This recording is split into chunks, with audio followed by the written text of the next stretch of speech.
James, I just got an update that James Dunn is live now. Hey, awesome. That's what we like to hear. So, all right, well, since James Dunn is live, I guess I better go ahead and go for it then. So, hello, welcome everybody. My name is James Dunn, and I am the founder and organizer of the Turning the Outbreak Into Opportunity Facebook group.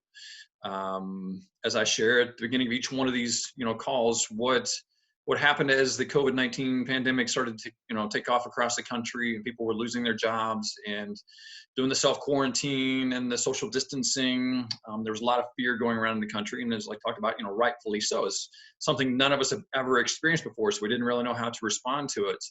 But there was a lot of fear, and especially if you watch the news media outlets, that's all they wanted to talk about was the death and the despair and the turmoil and unemployment rates skyrocketing, all these crazy, scary things. But I saw it as a massive opportunity for so many people just to hit the pause button on their life, to really look at where they're at, where they were headed, and make sure that is the direction they wanted to be headed. And if not, take this time to reevaluate and maybe pivot, maybe shift, do some kind of a new thing, coming out of this, and not just, as our, mentor Chris Harder talks about, not just survive this thing, but actually thrive because of it.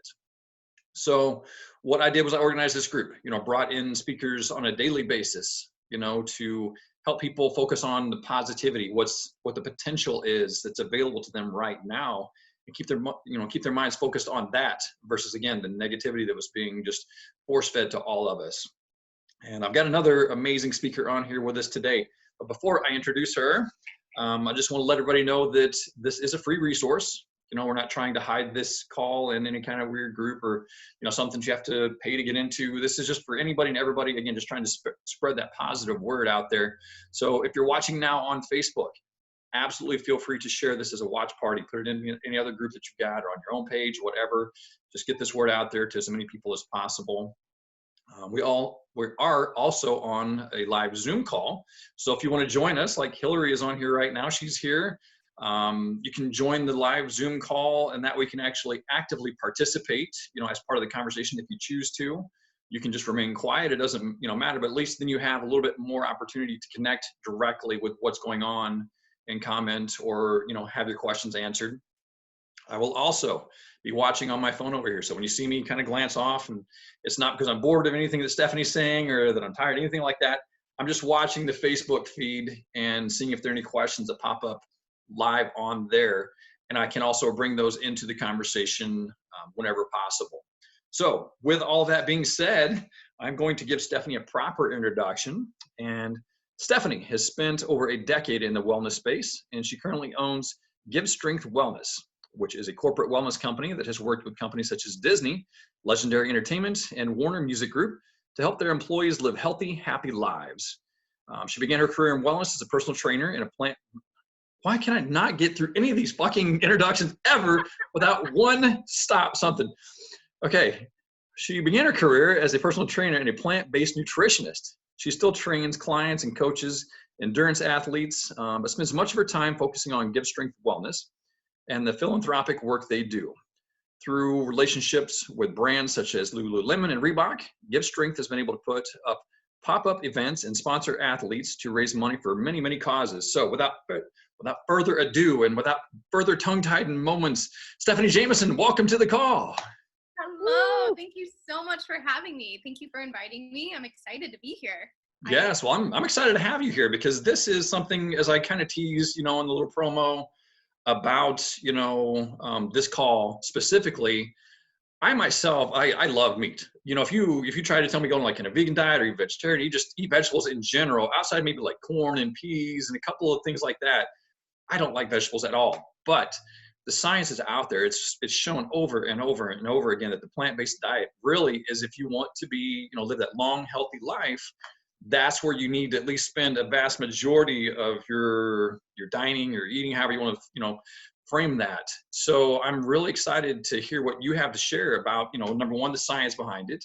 So that way we understand that a little more, but then also how we can bring those type of, that type of eating into our lives. Yeah, absolutely. Like you said, this is not about necessarily going vegan or going fully plant-based. I like to use the term plant-centric.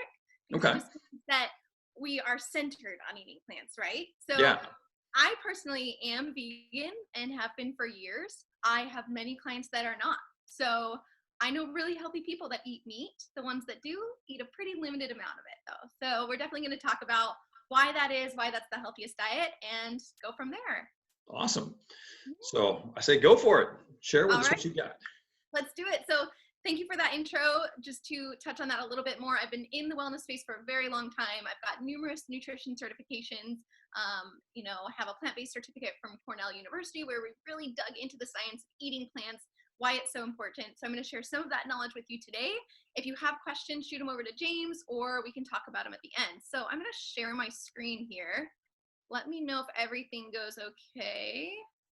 So we'll pop over into my shared screen. Let's open up this little presentation. All right, let's see. I'm really bad with technology, so I'm super happy James is here. Okay, do we have all good. So yep, I can see that. Facts about the SAD, Standard American Diet. Yes, so it's so appropriate that the Standard American Diet is SAD, right? So yes. These are just a number of facts that I want to share with you. So number one, one serving of processed meat per day increases your risk of type 2 diabetes by 51%. So that's just one. So that's like bologna, that's lunch meats, anything super processed, a rotisserie chicken, any of those things that you're getting at the store that's in a plastic bag that's ready to eat. 51%. That's pretty crazy. Yeah. So all of these I did cite because I know in the nutrition world, there's so much information and it can be really confusing, right? So these are all from peer-reviewed scientific journals or from the CDC. So they're all science-based, right? So 2 out of 3 American adults are overweight or obese. 1 in 6 Americans ages 2 to 19 are obese. So that's a lot. And it's getting worse as we go. It's not great, but we can change it, right? We all have the power. So number 3, 7 out of the 10 leading causes of death in the US are diet and lifestyle related and therefore largely preventable. So these are things like heart disease, high cholesterol, blood pressure. We don't see these same diseases in other populations in the world. Now that the Western diet is kind of migrating eastward and all around the world, we are seeing more and more of it, but there are still pockets of the world where we don't see these diseases in high prevalency. Basically, 7 out of the 10 reasons Americans are dying are preventable. So we need to work on that. Yeah. Yeah, I know, crazy to hear, which is really depressing. And then the 8th one actually, that some say is maybe preventable is suicide, actually. So one of the top 10 leading causes is suicide, which is really sad to hear. Yeah. But also, there's so much research they're doing right now about the gut microbiome and what you eat and how that affects serotonin levels in your brain. So I would argue that that one is preventable as well. Yeah. Yeah. Yeah. So next number here, 50 to 55% is the ideal percentage of carbohydrates in relation to daily calories for longevity. So that is probably blowing some people's minds, especially with things like Atkins and keto and paleo and carnivorism and all of these high protein, high fat diets. The thing about those, and I really don't want to offend anyone and I don't want to upset anyone, there is some science to back up the benefits as far as how your brain functions, battling different things like Asperger's and autism and people with epilepsy and Alzheimer's, but those are very special populations. That's not everyday Americans. Most of us don't have those issues, and we don't need to have a very strict diet like that. And a diet like that comes with things like living an average of 7 years shorter than someone that eats about 50% of their diet from carbohydrates. So you might be thinking a little bit sharper for the time being, but you're at a higher risk of high cholesterol, high blood pressure, heart disease, all of these things. So we'll dig into that more. Doesn't mean you can't have meat, you can't have fat, you can't have any of those things, but we just want to rein back on these high protein, high fat diets. So 65% of the population, this is actually the world population, is intolerant to dairy. And this number is higher for non-Caucasian populations. That's a lot. That's like a lot of people should not be having dairy, but the dairy industry is huge and we are continuing to consume it. So big situation. Especially when you consider that so many of us are brought up on drink your milk. You've got to have your milk, get strong bones. Absolutely. And I was brought up the same way. My parents were taking care of me by giving me a big glass of milk. Totally. But the thing is, we've realized that that's not actually the case. And the calcium in milk is really poorly absorbed in the body, dairy calcium. That's why they have to supplement it with vitamin D for your body to even absorb the calcium in milk. Things like broccoli and green leafy vegetables actually have a more bioavailable form of calcium, right? Crazy. Wow. Yep. But broccoli and kale and spinach, they don't have lobbyists. Yeah. So we don't hear about it very much. That's true. That's true. Like you talked about in the beginning, a lot of what we know to be true is what people have decided we get to learn. So it's the media, it's the government. And I'm glad we have the media. I'm glad we have the government. They serve us well, but they also serve us what they want to serve us. So it's really important to actually look at scientific studies rather than what the dairy lobby says, right? Yeah. Well, like I said, that's what's the beauty of conversations like this, is it opens up our minds. So, well, okay, maybe, and that's one thing I want to stress, is because you were talking like, I don't want to offend anybody. And so anybody that's watching this, I hope you do realize this is not saying this is what you have to do, what you don't have to do. This is just giving you an opinion and opening up your mind to some new possibilities, some new ideas. So, like you just said, instead of listening to what maybe a marketer is telling you, which is like the Dairy Farmers Association, again, no offense to anybody there, but they have a financial, reason to tell you drink your milk because that's how they survive. And like with the cigarette companies, they did the same thing. They're like, hey, buy our cigarettes because they're great. I mean, even doctors at one time used to promote these things until they finally realized, whoa, this is bad. So we're just, tossing out ideas here for you to just take and do your own research. And I love what you mentioned too at the beginning of this, was all these were fact checked. This wasn't just like, I pulled this off of Wikipedia, or some random website that, like I hate dairy. Like, oh, let me pull that off. I hate dairy because that's, no. Totally. And in having conversations with nutritionists and scientists in the field, you can find a study to back up any diet, right? Like there are people paying for studies to support keto and paleo and all of these things. There are people paying to support studies on veganism, right? So the best thing is to look at research as a whole and to see what keeps coming out. So what I did in my own personal practice is I used to eat meat. I was a fitness model. I trained bodybuilders, and the stereotypical eating there is egg whites for breakfast, chicken for lunch, bison for your afternoon snack, eggs all day, protein powder, all of that. I didn't feel good at all. I felt awful. And I kept going back to the nutrition courses I took in college that really stressed the importance of eating carbohydrates and vegetables and fruits and plants, right? But then they would say, but also you need to get enough protein. And I started thinking, why do we need to get enough protein? Like, we'll touch on this later, but I've never met anyone with a protein deficiency ever. So it's just not, it's kind of a fear thing that we've decided is a threat, and it's not. Yeah. So we'll talk more about how you can get enough protein if you're eating mostly plants, but we'll continue on. But like I said, this is all just science. So let's talk about science. 80% of all antibiotics produced in the United States are sold for animal use. So we've learned a lot more about antibiotics and how I'm so glad we have them for extreme situations and when we really need them. But there's been a time in US history where we've over-prescribed them and we've done damage to people's guts and to people's immune systems. So a lot of people are trying to stay off of antibiotics as much as they can, or just limiting their use, but you're still consuming a lot of them if you're eating a lot of meat. So just know that even if you are choosing not to use antibiotics too often, you're still consuming them in meat products. 97% of Americans do not consume the minimum of 31.5 grams of fiber per day. The average is less than half of that. That's like everyone in the US, which is super crazy. Yeah, it's really fun. I like to hang out on Google Scholar, so you get to see all the studies, and they're doing so much more research on fiber and how crucial it is for longevity, how it feeds the gut microbiome, it keeps you satiated, it helps fight cholesterol and high blood pressure and heart disease. So the fact that 97% of Americans are not getting enough is huge. And also, don't blame yourself right now, right? Like what we're being taught to eat and what is being advertised to us is not good for us. So there should be no shame about the fact that you're eating the standard American diet. Most people are. So don't have shame about it. Let's just see if we can implement some other good stuff. All right, a couple more quick facts. 2,960 gallons of water is how much it takes to produce 100 grams of beef protein versus 500 gallons per 100 grams of bean or lentil protein. So that's protein to protein. That's not like ounce to ounce. So it's actual protein. If you care about the environment, limiting meat intake is probably a good idea. So we're just using up a lot of water. There's a lot of resources that are used in meat production, dairy production. So limiting it helps conserve those resources a little bit. And then also, scary number, 26,000 people die every year from antibiotic-resistant bacteria.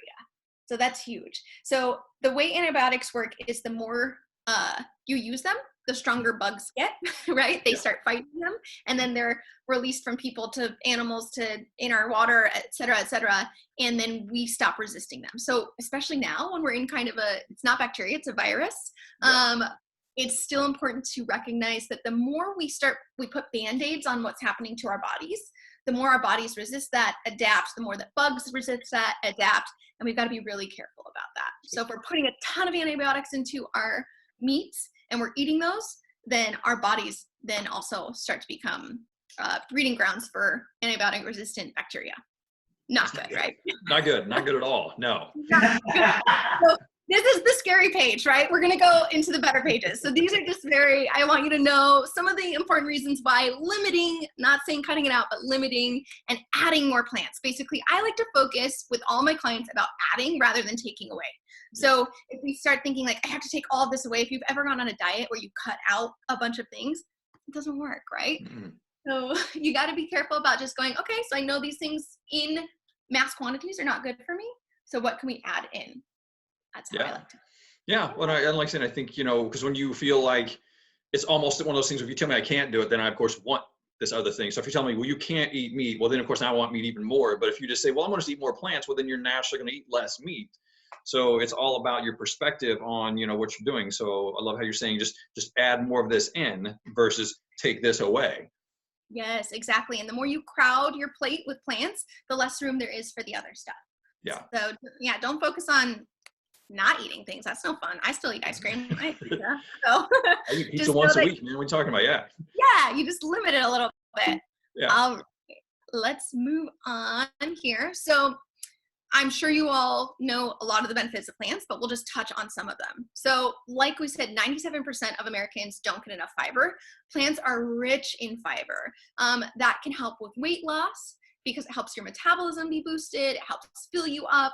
They act as a prebiotic. So prebiotics, it's essentially fiber. So those go into your gut and they feed all the bugs in there, the happy bugs, the good bugs we want. And it's like fuel for them. So they eat it. They get stronger, they get better, they work more efficiently. So we want that. Fiber also helps with heart disease and cholesterol. So there's some studies to support that fiber can actually kind of get cholesterol out of your body, lower cholesterol levels. So we want to be eating a lot of fiber, and plants are bountiful in fiber. You don't get much fiber in meat or dairy. Plants also don't contain cholesterol. So if you have cholesterol, like think about your body and you're filling it with the cholesterol and your doctor says, hey, you have high cholesterol, and then you keep filling it, it just starts spilling over. It causes lots of issues in your body. So we don't want to be doing that. So if you do have high cholesterol, I really encourage you to up that plant intake, up that plant intake, because you simply, like we said, if you crowd out your plate with things that don't have cholesterol, you're not consuming more cholesterol. So that's a good tip. Plants also have tons of vitamins and minerals. So we have macronutrients and micronutrients. So macronutrients are your fat, your carbohydrates, and your proteins. And then micronutrients are your things like your vitamins and minerals. And we really need to have high amounts of vitamins and minerals to make sure all of our processes in our body are working well. This is a really cool thing. This eating carbs means your body knows what to do with them. So there are a lot of keto studies, or people go keto and they cut out carbs out of their diet. And then when they start eating carbs, they gain a lot of weight, or they're at risk for type 2 diabetes, or they get all these negative health benefits and they go, oh my gosh, it was the carbs that was the problem. No, if you pull an entire food group, whether that's carbs, protein, or fat, out of your body, and then you start pushing it into your body has lost all the practice at processing that macronutrient. So if you are consistently giving your body carbohydrates, it knows what to do with them and it knows how to properly process them. So the worst thing we can do with any of the protein, fat, or carbs is totally take it out of our diet. So keep eating carbs, please. Yes. Yes. And then fruit is really amazing. So sometimes fruit gets a bad rap because it has sugar in it. The cool thing about sugar in fruit is it's absorbed in your body completely differently than table sugar. also fruit has a high amount of fiber. I love fiber. So it has a high amount of fiber, which helps counteract that sugar in your bloodstream. So super important. There's actually a lot of studies going on now that fruit can actually be beneficial for people with type 2 diabetes and definitely beneficial to prevent it.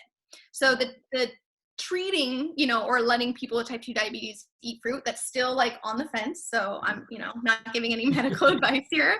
But as far as preventing it, it has been proven time and time again that eating fruit can help you prevent type 2 diabetes. Eat fruit. Nice. And then there's also most of the cultures with high plant consumption throughout the world, we kind of touched on this, tend to have the lowest levels of diet-based mortality. So if they're eating a lot of plants, they might still be eating fish. Like there's areas of China and Japan where they're eating fish, but they're eating mostly plants. And most of their protein comes from soy products, and we'll touch on soy as well. I know that's a whole big thing. They tend to have lower rates of mortality than we have here in the US. And then just to touch on animal product consumption and medicine as far as it comes to plant-based eating. So in America especially, we did not eat a lot of meat for a long time. In the span of history, we did not eat a lot of meat for a long time. So, you talk about the paleo diet. During the Paleolithic period, first of all, they found ovens with bread in it from the Paleolithic period, so they ate bread. And then also, you weren't eating giant animals every day, right? You were eating plants. And then when it was maybe advantageous to go out and take people and risk the chance of getting hurt or killed, you would go kill an animal, you would eat it, and you would ration it out. You weren't eating it the way we do here in America, where we can have meat for every meal every day. And also in America, it used to be the really wealthy people that were able to eat meat. So they would have like the Sunday dinner, Sunday turkey or chicken dinner, and that was really special. And then around like the 1940s, 50s, we were able to produce eggs and produce chickens and house chickens, and we were able to produce things at a greater velocity. And so people that were at lower income levels started buying meat and started having, this luxury food and feeling really fancy. And all of a sudden it was really cheap production. Everyone had it, but it wasn't always the case.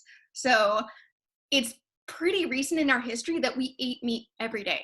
It wasn't happening. So we're very used to it in this generation and the generation before us. And then the generation before that, it was a treat. It wasn't a, everyday kind of thing. So just remember that what we feel is normal now hasn't been normal for very long at all. And definitely then, not the grand scheme of the evolution of life, and humans, like I say, if we're talking less than 100 years, talking like 80 years that we've been doing this out of the potentially millions of years we've been on this planet, whatever, that's a tiny little amount of time that we've shifted to this. So little. Yeah. It's only been when we were able to build factories and build, structures to house all of these things that we're able to get it out to a large population. So super recent that we're doing this, and super recent that we're seeing all these medical issues. Mm-hmm. And then as far as medicine goes, I have friends that are doctors, super intelligent people, hardworking people. They don't have degrees in nutrition. Most of them got about a week of schooling. I think the average, they say, is about 2 weeks, but most doctors I've talked to had maybe a chapter on nutrition, which is not their fault, right?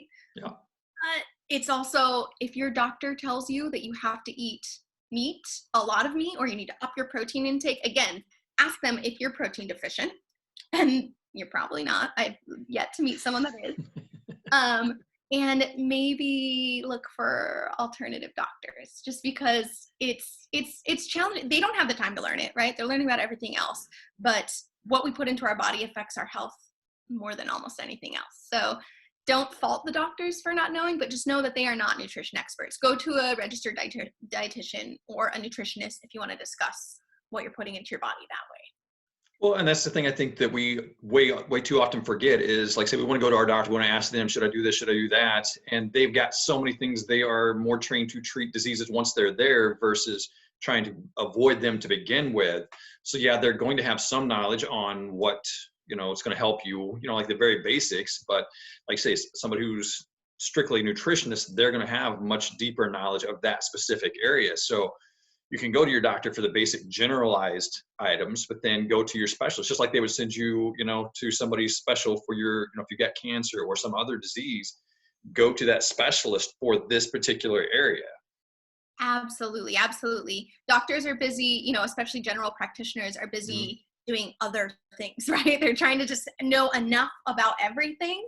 Yeah. So yeah, go to that specialist, pay someone that knows exactly what they're doing. Definitely. Well, and not to get off on a tangent, but I mean, when you just stop and think about it, when you go to the doctor, how long do you literally get to, I mean, honestly, how long do you get to see the doctor? Every time I go, it's 15 minutes if I'm lucky. They're like, you know, you sit in the waiting room for an hour, then you get 15 minutes. What do you got? Boom, boom, boom, boom, go, boom. Okay. And they're rolling on to the next person. Like I say, unless it's some major disease, and then you might get an extra 10, 15 minutes with them. But yeah, they don't have the time to really focus on that. So, yeah. Absolutely. Absolutely. And even a few years ago, I went to the doctor because I was getting dizzy and I was feeling fainty a lot. And I was like, this is very strange for me. This is abnormal. What's going on? And automatically, because I am vegan, she was like, oh, you're deficient in B12 and iron. And so I'm going to give you a prescription for a high iron dose supplement, blah, blah, blah. And I was like, wait, can we test my blood first, please?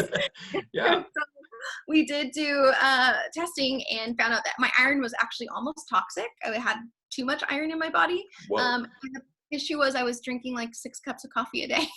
So, you know, that'll make you feel a little fainty and not well. Don't suggest that. We nutrition experts also make poor choices sometimes, but just know that their first assumption, always get, you know, a blood draw if you can. Get some actual evidence to see what's going on. All righty. Moving this. So let's just talk about plant protein, because that's always the biggest question that comes up. We talked about it. Have you ever met anyone with protein deficiency? I have yet to. It can happen, but generally that's because something is wrong with your organs and it's not pulling the protein that it needs to. But as far as dietary consumption, most people are fine. But how about high cholesterol, heart disease, type 2 diabetes? These are all things linked to high animal protein, animal product consumption. Like I said, you don't have to cut it all out, but just we're limiting, right? And then as long as proper amino acid profiles are consumed, the source doesn't matter. And this has been tested, especially in the last like 5 to 10 years, and proven. So we just found out there's more amino acids than we thought there were, but there's 9 that we need. So 9 that our body cannot produce, and we have to consume them. The cool thing is they used to think you had to consume them within the same meal. So like rice and beans would make a complete protein. There's certain amino acids in the rice, certain amino acids in the beans, they come together for a complete protein. They're now learning that the window might be greater. They don't know what it is, but maybe 24 to 72 hours. Wow. So I know, which is really cool. So as long as you're eating a variety of foods, your body will click them all together into a complete protein, which is really cool and really interesting information to learn. Yeah. So you don't want to be eating the same things every day. No one should be eating the same things every day. But as long as you're eating a variety, your body will figure it out. Our bodies are made to survive. So it's going to figure it out for you, which is really cool. We're going to touch on soy for a second. So I'm not encouraging everyone to eat soy. Soy is a very common allergen, as is wheat, as is dairy, as in a lot of things. If your body properly processes soy, it's really good for your heart. It's very high protein. It's very bioavailable. People get worried about affecting testosterone levels. There are no studies that prove it boosts or lowers testosterone levels, especially in men. They've done a lot of tests on it. There's no studies that say it does. The thing about estrogen in soy is it's a phytoestrogen. So that is a phytoplant estrogen. It's not true hormonal estrogen, so it doesn't respond in your body the same way that a hormone does.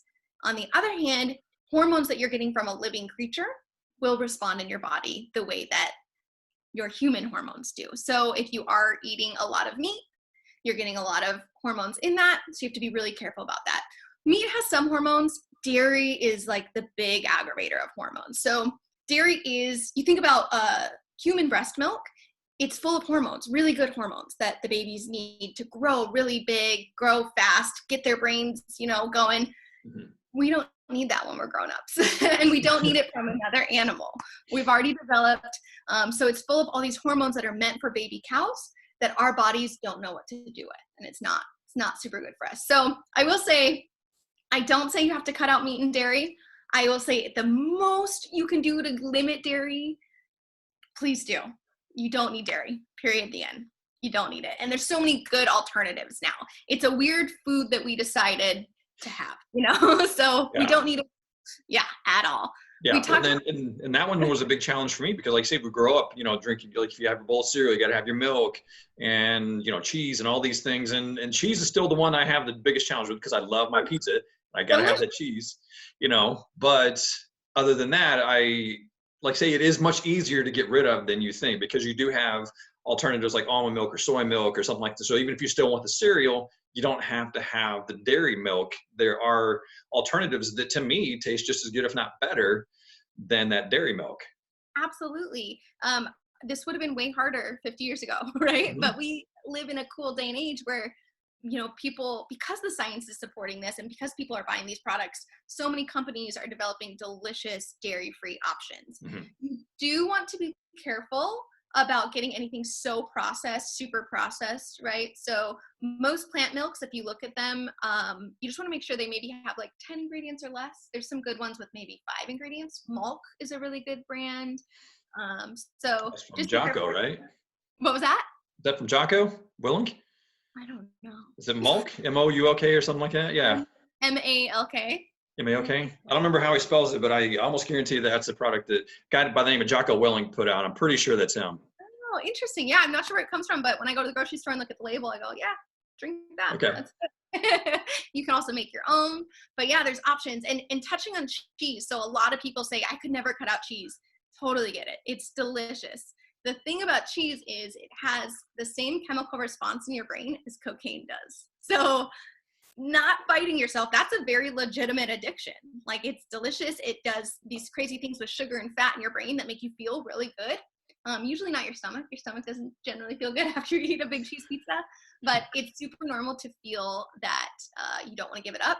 That was challenging for me. And now I don't care. I don't miss it. And then if I really want it, I get a vegan cheese pizza and I eat a little processed food that day and I'm fine. So there are options. This is just a list of plant-based or mostly plant-centric. So some of these are vegan, some are not. Some are plant-based during their season, but they just have really started incorporating a lot of plants. So Venus and Serena Williams, Tom Brady, Kyrie Irving, Rich Roll, Nimai Delgado, who's a bodybuilder. Arnold Schwarzenegger is now like a big advocate of a plant-based lifestyle. He ran into a lot of issues with cholesterol and heart problems. Colin Kaepernick, Jermaine Defoe, Scott Jurek. So there's this funny thing that's happening now. People are coming out as being plant-centric because there's this funny tie, especially for men, masculinity and meat. And like, you cook up a steak, and even my husband runs into this sometimes with people. They'll be like, oh, that's so girly that you don't eat meat. He's like, what? That doesn't, there's no, but again, society has told us meat is masculine. So that's what we do. Yeah. The hunters gatherers, we go out and we kill the big animal, we drive it home, we roast it over the fire, and then we eat it. That's what we do. We're men. Exactly. And women, we can just live off of berries and things. We're totally fine. So there is a funny thing where, people are coming out now as being like, actually, I've been plant-based for like 10 years, but didn't want to say it because it's weird for NFL players to say it. So there's more and more coming forward. And again, some of these are vegan, some are eating meat, but they're just limiting it. Some high sources of protein for plant-based eating are lentils, beans, soy. Like I said, if you have a soy allergy or something, avoid it, but otherwise it's pretty good for us. Quinoa, chickpeas, chia, hemp seed. There's tons of very high protein plant foods. And then also something that comes up often is iron and B12.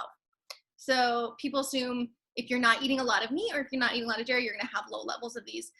Super not true. So iron is really bioavailable in green leafy vegetables. Now, this is a blanket statement, right? I'm talking about most Americans. There are some people that struggle absorbing iron. There are some people like me that absorb too much iron. So you always want to get your own blood panel done.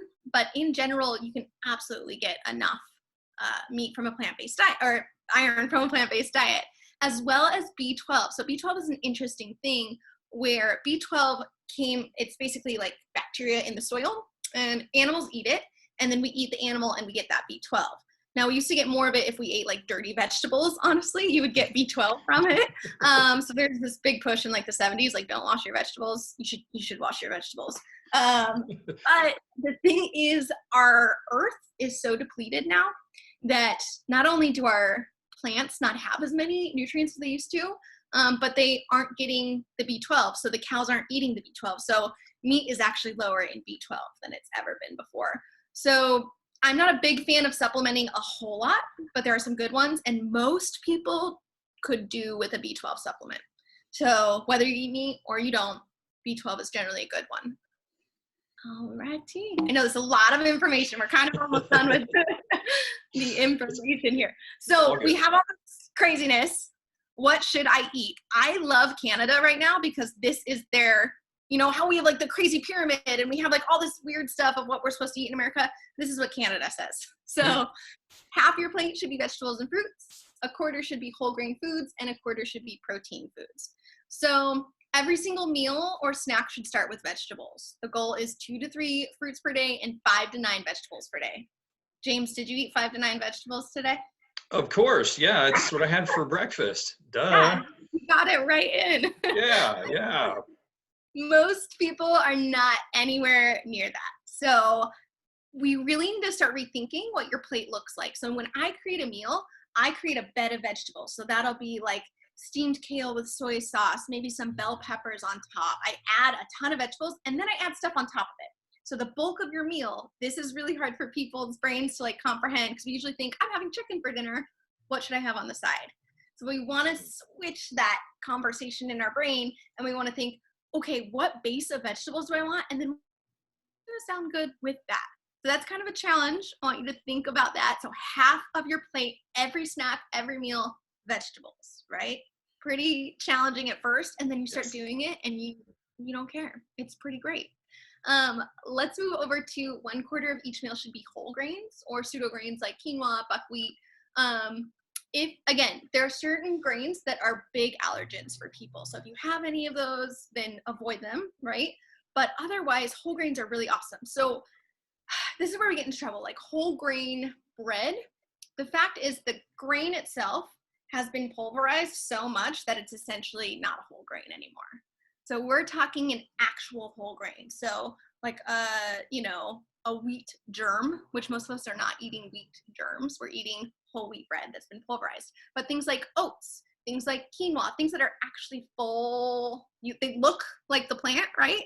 Those are the foods we want to be eating. So you also have to be careful that you're not getting like minute rice, or you're not getting quick cook oats or quick cook farro or buckwheat, because what they do is they remove the outer shell, which is the hard fibrous thing, and that makes it cook faster, but then you're losing so many micronutrients. You're losing that fiber that's really crucial for heart health and for weight loss and cholesterol levels. So you want to make sure it's actually a whole grain. This is like a whole rethinking. This is not how Americans eat, right? No, we like that speed. Well, I want to fast. I don't want to have to take forever to get it. Oh, and I just have to tell you, and we'll touch on this a little bit. We're almost done. But I am the laziest cook ever. Like, I do not prepare big, epic meals. So I'll tell you some of my like quick little hacks. I am super lazy. Awesome. All right. And then 1/4 of each meal should consist of protein-rich food. So that doesn't mean meat, doesn't mean dairy. It can if that's what you're eating, but keep it to 1/4 of your plate.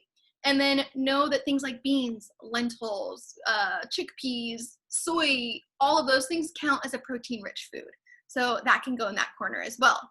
So most of my meals, like I said, start with some greens. I usually eat out of bowls. I don't know, I like bowls. So big bowl of steamed, whatever it is, broccoli, kale, spinach.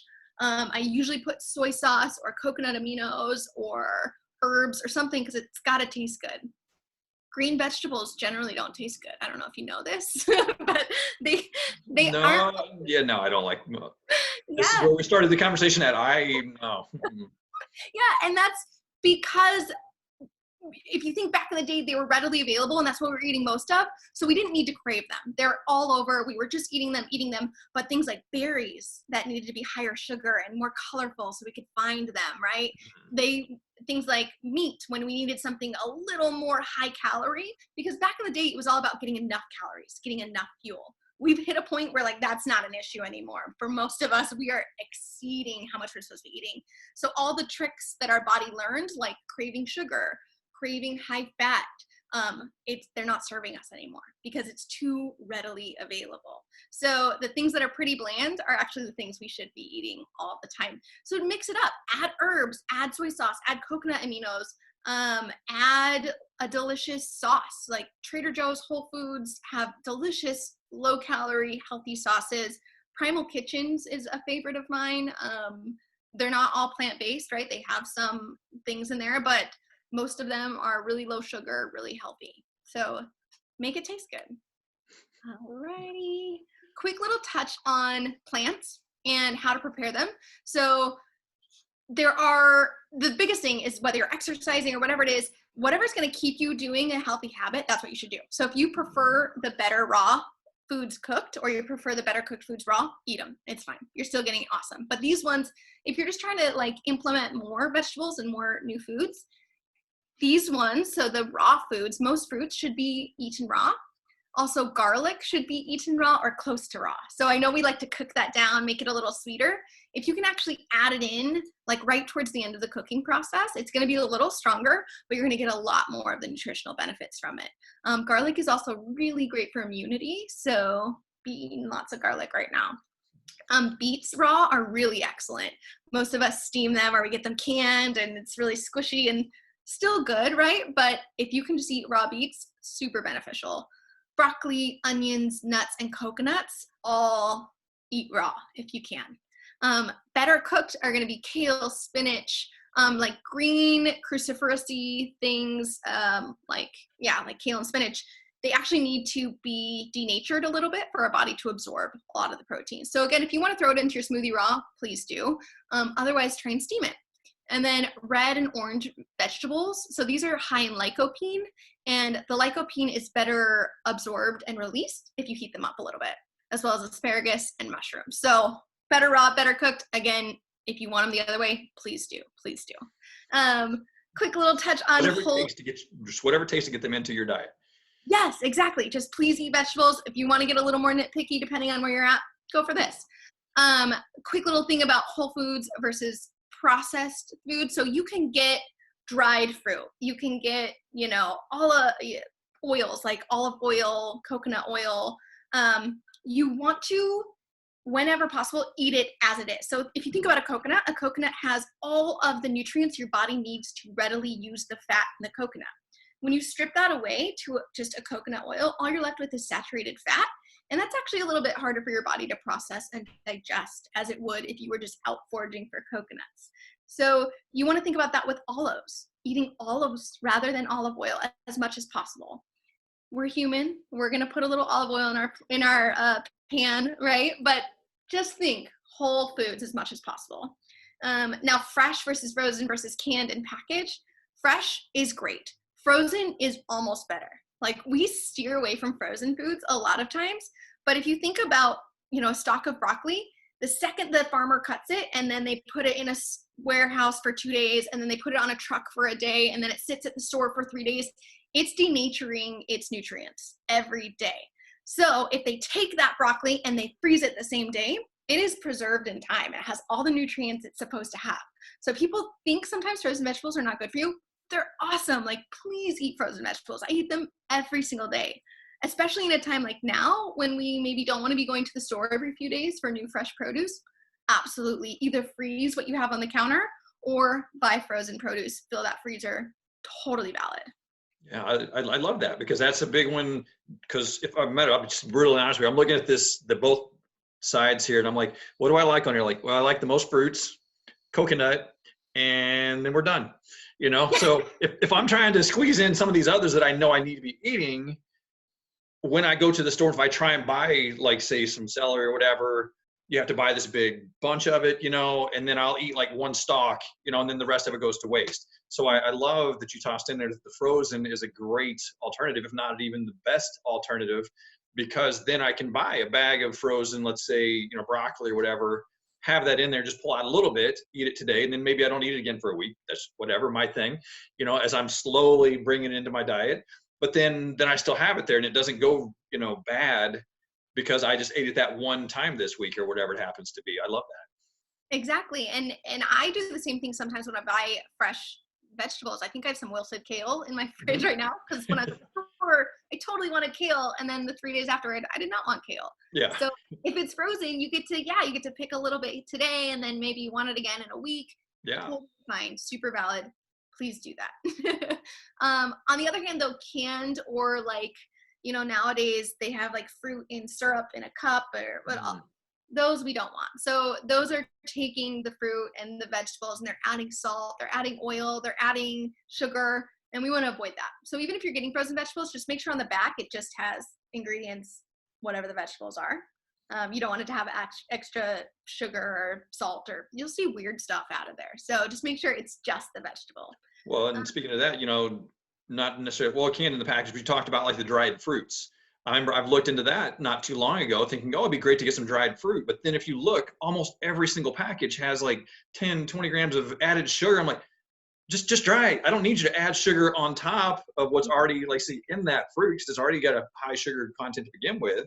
But you're just going to add sugar, just raw. No. Yeah. So you have to be very careful, because what you think may be healthy isn't. Totally. And if you buy it and you take it home and you realize, dang it, I bought the wrong thing. Again, we're not beating ourselves up about it. No. We're all doing it. But yeah, being aware while you're in the store, checking it out. And they have to disclose whether it has sugar or add stuff in it. So just observe that, avoid it. Fruit has so much sugar in it anyway, it's going to taste delicious. So you don't need extra stuff. And then juicing. So juicing is a big thing. It's a big trend. It's sticking around. There can be some benefits to juicing. So you can saturate your body with lots of micronutrients, those vitamins, those minerals, all those things. But for most people, juicing strips away the most important thing with fruit and the regulation of your blood sugar, which is the fiber. So we don't want to juice very often, if at all. So it's way better, even with the celery juice trend, it's way better to eat 6 stalks of celery than to juice them into a cup. You want to eat it. You want to eat it the way nature intended for your body to absorb it, with the fiber, with the chewing. Even chewing releases chemicals. It's a whole process. You want to eat it how nature gave it to you as much as possible. And that's another thing that really surprised me, because for a while, again, as I'm trying to get healthier, I was just drinking juice. I would go to the store and I'm buying, these different juices thinking, yes, this is good for me. And then I discovered what you just said. It is good in one way, but another way, like I say, you've stripped away all that fiber. And so, especially if you're drinking fruit juice, you're getting all that sugar content, but you're not getting that fiber. And like you mentioned earlier in the program about when you eat those raw fruits, you have that fiber there with it. So you digest it completely differently. So I'm like, well, son of a gun. So like I say, it's always this process. And I love how you mentioned a couple of times, don't beat yourself up over it. As long as you're constantly learning and growing and trying new things, be happy with that fact and just keep moving forward, keep learning and keep going. Don't be like, well, I'm a freaking idiot, I should just give up and go back to eating cookies and candy all day long. No, don't do that. No, exactly. I mean, the reason I'm in business is because this is a complicated thing, right? Like, this is hard for people to understand. And even someone that researches it constantly and talks to nutritionists and talks to RDs and talks to scientists, it changes all the time. So this is the most updated information I can provide for you. I cannot guarantee you that in 5 years this might be different, right? I'm sure it's going to be different, because we're going to learn something new, Yes. But I'm trying to give you the information that has stuck around for a really long time, right? So I gave you one study that I said, it's pretty recent, so avoid that. But these ones, the information I'm giving you right now, it's been around for quite some time. So I'm trying to give you that, but just know in 5 years, we might learn more. So like he said, just do what you can do today. And if you mess up, right, whatever, our bodies are really resilient. So the more frequently you can incorporate these things, the better. If you have one bad day, it's fine. Your body's awesome. All right. So how to make plants yummy. So I know this is good for you, James. I know you're not a big fan. So one of my favorite things is, especially if you I'm so fortunate to live in Los Angeles, where there are tons of vegan. You suck. I'm sorry. Where it's sunny and it's great. Many benefits here, but basically vegan and vegetarian restaurants are on every corner. So I can go get so many vegan options. And I like to mimic. So there's a place called Cafe Gratitude. Actually, I think they have a cookbook, so that would be a good one to grab. Cafe Gratitude, they have a thing called a whole bowl, and it's basically like dino kale and black beans and sweet potato and all this stuff and tahini sauce. So I mimic that bowl all the time. And I just know I like what this tastes like. So how do they make it? I'm going to make it myself. So it's a great way to go.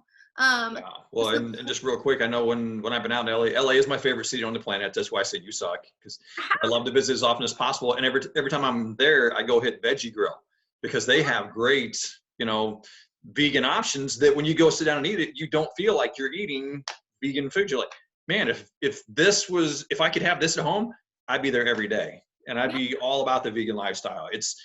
But yeah, so I love that. Totally. So a lot of times we go like, oh, that was delicious, but I can't make it at home. You totally can. Like, look at it. It'll usually tell you what's in it, right, on the menu. So buy those ingredients, start incorporating it, and see what happens. And you can adjust. But if you know you like the taste of that grain bowl, go see what's in that grain bowl and see if you can replicate it. Especially right now, actually, a lot of restaurants are doing like putting their recipes online and doing cool things. So there's good information out there. Some cultural foods lean really heavily plant-based, like Indian food, Ethiopian. So going to those restaurants or looking for those specific recipes online is a really good way to go. Some of them, Indian incorporates lamb and chicken, but a lot of it is chickpea based or coconut milk based, or, so it's way more heavy on plants. Even if you are having chicken tikka masala, they're usually putting it on a base of plants. So check that out. Be patient. So this is a hard thing, whether it's fitness or nutrition. Push-ups are hard the first time you do them. They suck. You're miserable. You don't ever want to do them again. If you keep doing them every day, your body goes, oh, this is better. This is easier. And you get these endorphins and you get excited and you want to do more of it. Same thing happens with nutrition, you guys. The first time you eat broccoli when you haven't had it in 10 years, it's not going to taste that good. Promise. So if you can keep doing it, the cool thing is our taste buds shed. So keep eating it. Your taste buds are going to shed. New taste buds are going to come in. They're used to this new food, and you're going to actually enjoy it more. Like, I crave a big bowl of veggies now. And if you told me that 15 years ago, there's no way. So be patient. Know that if you don't like it the first time, you might like it the fifth time. Another thing is definitely add flavor. So most vegetables are bland. You need to add things to them to make them more palatable. So herbs are awesome. Plain salt, pepper, healthy sauces like from Primal Kitchens, Trader Joe's, etc. Going low sugar on sauces if we can. But if you're trying to incorporate more vegetables and you need to put teriyaki sauce on it, just put teriyaki sauce on it for a little while, right? Just start incorporating it, and then maybe do less and less as you go. One of my favorite things, and people love, is to learn how to make a plant cheese. So I have one that I really love. It's like a nacho cheese, but it's made from cashews, nutritional yeast, mustard, and like water, I think, are basically the ingredients. It's really easy. I am not a cook. I make it all the time, and I slather that on stuff. So that's like my healthy fat, right? So learn how to make one. There's a million options out there. I really like cashew-based ones because cashews are really like soft and creamy. And just put that on top of things, because it's basically would be the same as sprinkling some nuts on your meal, but it's going to give you that fat and that satiation. Microgreens are my favorite. So microgreens, they come in these little tubs, and you can put them in your smoothie. About 2 tablespoons has as much as like a whole head of broccoli in a lot of the micronutrients. So it's really nutrient dense. And you can also like make avocado toast and sprinkle a little bit of microgreens. They don't taste like much, but they're really nutrient dense. So microgreens are my jams. Throw them on salads. You make dinner, just throw like 2 tablespoons on top of dinner, and you're getting a vegetable serving. So microgreens. Eat breakfast veggies. So this is a really weird one, but I love it, and it really helps people eat healthier throughout the day. So you just really have to focus. Like I said, that plate for every meal, including breakfast, should be half vegetables. I know that feels really challenging for the standard American diet. We don't eat vegetables with breakfast very often. So think about just adding a side of that frozen broccoli, put some soy sauce, some herbs, maybe your vegan cheese on top of it, and start your breakfast off that way. Or add spinach to your smoothie, or add microgreens to the avocado toast. Just make sure you're getting some sort of vegetable in with breakfast, and that's going to make eating vegetables for the rest of the day feel way easier. It's a little weird mental trick. Eating the first serving of vegetables for the day is the hardest. We're weird. So just get it out of the way. And then also maybe cut your grains, your complex carbs with veggies. So cauliflower rice is like very popular now. So maybe you don't want to switch all the way over to cauliflower rice, but you eat half rice, mix in the cauliflower rice. It's going to bulk up that meal, and you're going to get a serving of vegetables. Or you can do broccoli rice. I really like broccoli rice. So just think about cutting those vegetables into what you're already eating. Crowd out other things. And then maybe you switch all the way over to the veggies. So I think that's my last slide. Yes. That's it. Oh, man. That's been some amazing stuff. And something that I want to make sure to and toss out here real quick before I forget about it later in the conversation is, as we talked about bringing more plants into your diet, and we don't want to necessarily give up everything that we've had before. One of the great tips that I heard and that I try and do, I'm not great, I'm not perfect at it, but is instead of just trying to go like all vegetables all the time or all vegan, whatever, start it with one day. Just take one day out of your week and add, change up your plate for, like, maybe it's a vegan meal, or maybe it's just adding more into it, but just so, like you just said with the push-ups, you start it out slow because you're not used to it. Your taste buds aren't really there yet. And so something weird and new, like, but if you just do it one day, and then you do it one day next week, and maybe the next week, and then you start doing it 2 days a week and 3 days a week, and you just gradually build yourself into this, it will be much more lasting than if you just try to dive into, what? Man, I love this conversation today. I'm going vegan. No more meat ever again. I'm going to eat vegetables all the time. Shit ain't going to work. I'd love for it to work, but I promise you it's not going to work that way. Yeah. No, absolutely. That's with any habit. You got to start shifting little things. You got to get your little victory. So like you said, maybe meatless Monday. Maybe you cook one meatless meal. You don't have to worry about dinner every night, but meatless Monday. Try to cut out the meat for that. Or like you said, my biggest thing is just add until there's less room for the other stuff. And yeah, I'm not advocating everyone go vegan. Vegan can also be junk food. So vegan is not necessarily, vegan cookies, vegan ice cream, it's still junk. So plant-based, plant-centric, just having as many plants as you can throughout the day. That's going to be the scientifically best diet, whether you're eating meat, whether you're eating, dairy. You just want to get as many plants into your body as possible and give your body the best fighting chance at longevity and health and immunity. Now, question for you, and I probably already know the answer, but I'm going to ask it anyway. What are your thoughts on like some of these plant-based chips? Like you see like bean chips and cauliflower chips, or, chips that are made out of these. What are your thoughts on those? Yeah, so there's kind of two camps of that. So there's like the veggie crisps, or, the veggie straws, and the things that don't look like plants anymore. Yeah. Those are absolutely that's a potato chip, essentially. That's a chip. We don't want that. I mean, like I said, there's room for a little bit of everything in your diet, but we don't want that to be a staple of our diet. There's another kind that's like beet chips or broccoli chips, or where it's actually like the sliced vegetable. So that we're still processing and adding oil and adding salt. Not the best, right? It would be better to just pick up a beet and eat it. But that's definitely a better option than the chips and the veggie straws and that kind of thing. So if it actually looks like the vegetable itself, that's going to be a way better option. Just know that you're still getting oil and salt and those kind of things. Yeah, and that was kind of part of my evolution was veggie straws, you hit right on, like, oh, veggie straws, I'm going to get these because they look good and they taste good. And then the more research I do, I'm like, oh, these aren't any good at all. They're just crappy as everything else. But then I have started buying now where it is like say cauliflower chips and like the bean, chips, and things like that. Like I say, because maybe it's again not the best, but it's better than if I go buy a bag of Doritos. So it's all, and I think that's another thing I want to make sure people get out of this. It's an evolution. Like you say, it's just one step at a time. It's just, again, slowly trading something. I wasn't like, I'm giving up chips altogether. Like, well, let's find what's the next best alternative. Okay, veggie straws was the next thing I thought at the time. And then like, oh, maybe not that one. So now, okay, let's go to the cauliflower chips. And I'm sure there's gonna be something better. And then I'm gonna be like, oh wait, I just eat the raw vegetables? Wow, what a novel concept. Absolutely. I will say the more you avoid buying snack foods, like snacking is not a thing we need to do generally. Like there's a lot of science with that, but the less you buy crackers and chips and things, and the less you have them in your body, the less you crave them, especially right now. Actually, I feel like this is a really awesome opportunity to check in with our nutrition because food is less readily available. So if you don't go to the store and you don't go buy chips, you're not going to pop over to 7-Eleven, hopefully, and go buy some chips, right? Yeah. Get it out of your house and see what you start filling the space with right now. Yeah. Good option. So awesome. So while we got a couple of people here on the line, let's see, Hillary and Lillian, either one of you guys have questions? If so, just unmute yourself. No. So I personally am going through the NASM nutrition course right now because nutrition's always been something that's really interesting to me.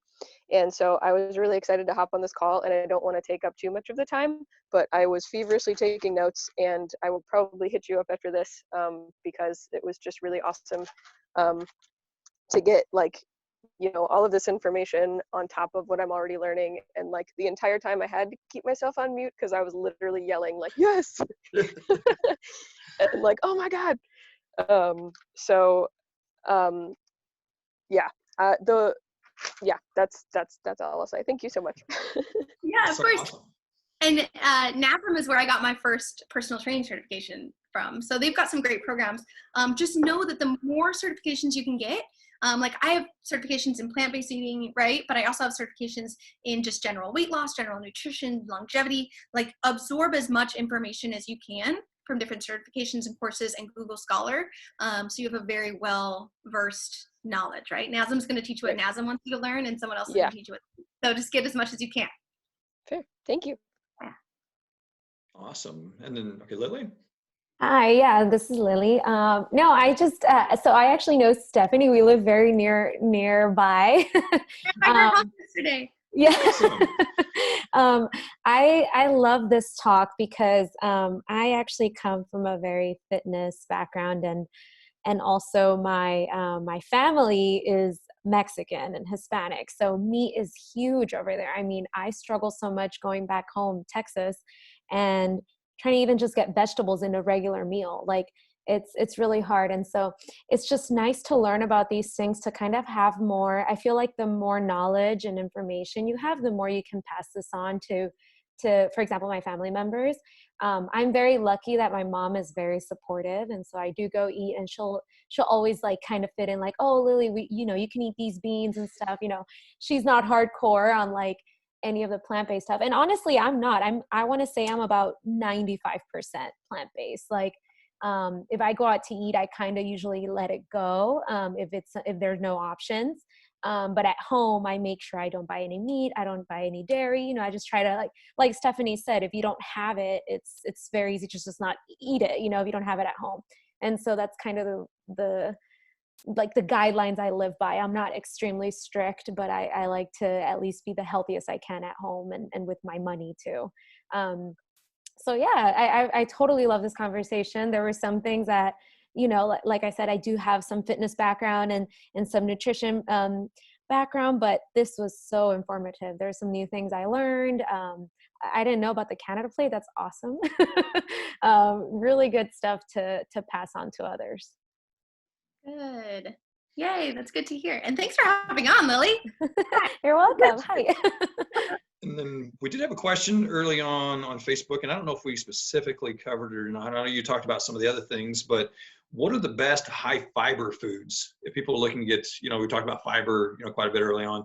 So what are some of the best foods? Like, are there any specifics, that you can toss out for them? Yeah, things like berries are awesome. So I think they have like seeds in them. That seeds can act as fiber. Oats, whole grains are huge for fiber. They're really fibrous. Green leafy vegetables. So if you think about like texturally, like kale is kind of tough, broccoli is kind of tough. That is, they call it roughage. So it's fiber that goes into your body, and it helps kind of process things and clean things out and help digestion. So green leafy vegetables, whole grains, berries, those are all great sources. You can also do like a fiber powder. Like, I cannot think of what it is right now, but there's like Metamucil or one of those like funky things. Yeah, well, it's actually Metamucil. Okay. I would avoid Metamucil just because it has like added flavorings and things. Okay. So, but it's not the end of the world. But they have the best advertising budget apparently, because that's the one that topped off in my head.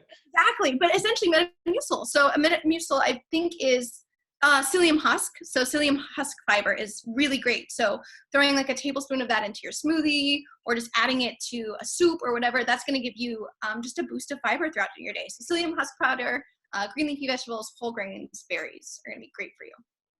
Awesome. Well, we don't have any other questions over here. So Stephanie, this has been so awesome. And, like Hillary mentioned, she's going to try and connect with you after this call probably. So obviously, people who are watching on Facebook, they're going to be able to see the link to your name from there. But outside of Facebook, where can they connect with you? On Instagram, website, whatever? How would you like them to reach out and touch base with you, and if they want to follow up with you after this call? Totally. I'm far more active on Instagram than Facebook. I'm working on it. But my Instagram handle is @giveasweat. So like give a but give a sweat. And then love I that. thought that was clever.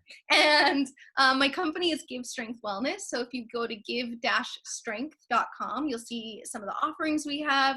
We have a challenge actually that started on Monday, but you could still join if you want to, where we're doing daily challenges with health. We're doing workout videos for you guys. And we're also doing challenges in finance, mindset, connection, and community. So we're really trying to take this time, like you are, James, and help people reset and do productive things and accomplish some things throughout the day. So if you want to check that out, that's still going on.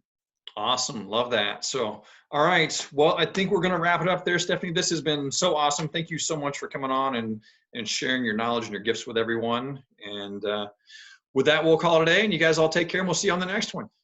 Thank you so much. you. Bye. Thank you. Bye.